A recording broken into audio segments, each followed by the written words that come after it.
शास्त्रों में देखते हैं सबसे पहला श्लोक जो श्रीमद् भागवत में आता है वो भगवान का स्वरूप बता रहा है। उसमें है सच्चिदानंद रूपाय।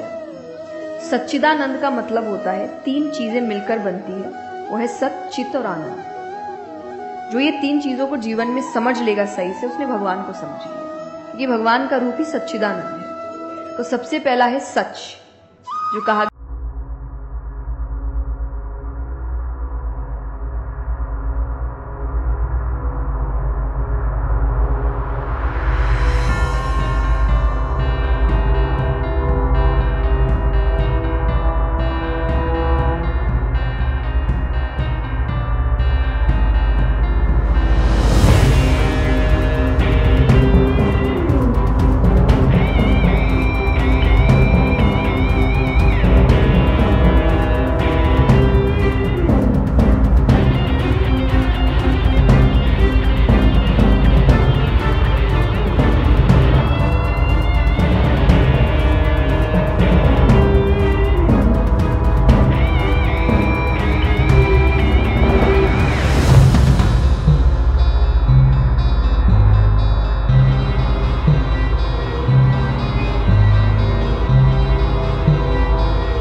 मिटा पाएगा।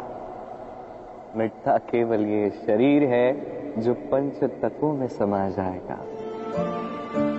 वही प्रेम को समझेगा, वही प्रेम को पाएगा जो अपने हृदय की गहराई से ये दो शब्द दोहराएगा, राधे राधे राधे राधे।